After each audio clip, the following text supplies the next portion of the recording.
Good morning, ladies and gentlemen, and welcome to the Coffee with Craig show. We'll be talking about commercial real estate in Central and Eastern Europe. So good Monday morning, ladies and gentlemen, and welcome to the Coffee with Craig show.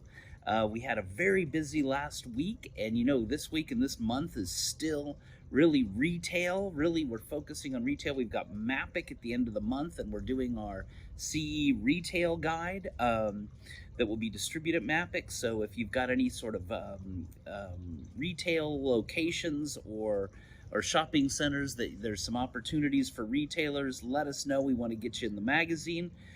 We've got a regional section for kind of some of the bigger projects and the smaller projects or local projects. If you want to put them in the, either Poland, Czech, Hungary, Romania, Serbia, Belarus, Ukraine section, let us know. Russia section, of course, we can always do that.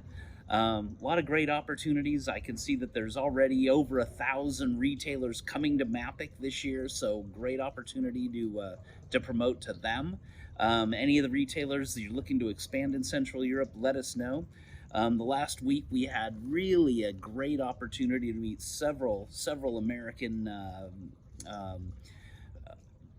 fashion retailers that are looking to enter Europe and looking to enter Central Europe, possibly set up their logistics locations there. So some good opportunities there.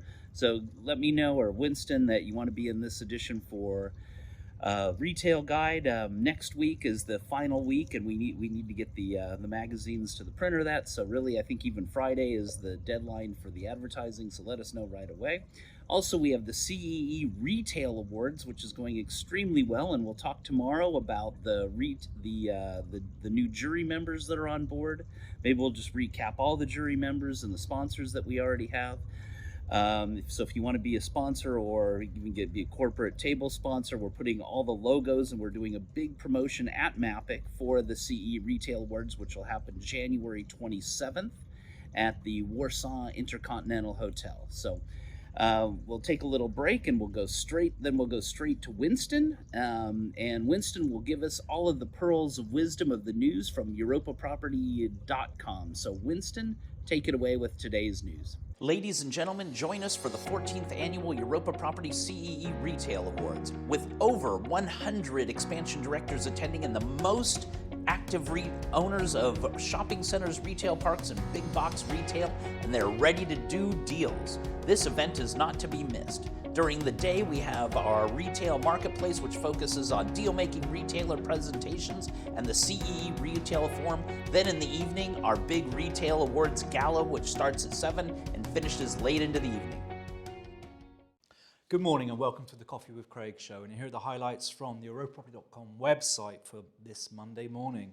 And today we'll start with a new report by Colliers entitled ESG A Tipping Point, which points to an urgent need for policymakers to agree on pragmatic, actionable targets that will support the creation of clear, consistent technical standards and benchmarks, enabling the relocation of both capital and skills as investors rush to factor new ESG realities into decision-making. The report also highlights that the fact that no one set of reporting frameworks has established itself as the accepted worldwide benchmark for ESG performance, making it very challenging for real estate investors to predict future requirements and liabilities. A particular source of anxiety, say Colliers, is the massive potential cost of retrofitting existing buildings to comply with ESG requirements. The report estimates that this could be in the region of €7 trillion in Europe alone. And according to Damien Harrington from Colliers, he says, this retrofitting cost challenge needs to be spread over the next 25 years if we are to aim to hit net zero. But to put this into context, it equates to the typical annual volume of investment activity in Europe, around €300 billion. It remains to be seen who will pick up or share the tab for these enormous retrofitting costs: investors, owners, governments, or society as a whole. But he concludes, but what is already clear is that the transition will create a wide array of obligations and new investment opportunities in effectively mandating the upgrading of properties worldwide. Moving to the Baltic states, and in Lithuania, the Malta-based investment management company Hilly Properties will acquire a built-to-suit industrial facility in Klaipėda, the free economic zone, from the Finnish developer YIT, Newsec in the Baltics represented YIT in the transaction. The property is set to be fully completed by the end of this year and will feature BREEAM Very Good certification. It is a single let facility for 20 years to REHAU, a German manufacturer of polymer-based products. And according to Newsec, this project is a good example of the growing reshoring trend. As a result of COVID-19 supply chain disruptions, many Western tenants are moving their operations closer to their home markets, and especially to the CE region. Lithuania, as an investment destination, is very well placed to accommodate such needs. Moving to Romania, and ImmoFinance has reopened over 10,000 square meters of leasable space in Vivo, Balmain, and added new retailers as part of an investment of 7 million euros in overhauling the entire shopping centre. Some of the retailers have reconfigured their stores based on refreshed concepts, and Lidl was attracted as a new tenant in the project. ImmoFinance portfolio in Romania comprises retail and office projects with a combined value of 775.5 million euros. Local operations have a share of 15.2% in the total group portfolio. And finally for today, coming to Poland and in the logistics market, P3 has renewed its warehouse lease agreement with Antylis at P3 Błania Park. Antylis is yet another tenant after Katcon and Edu Książka, which in recent months have decided to continue leasing a warehouse in the park. And according to P3, Błania is now one of the most popular locations on the Polish warehouse space market and is often called the Polish capital of logistics.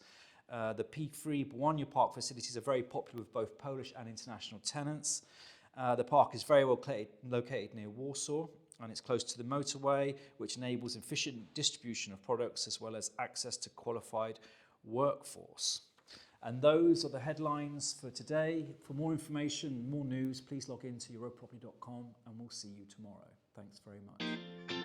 Click here to subscribe to the Coffee with Craig show, and don't forget to share it with your friends.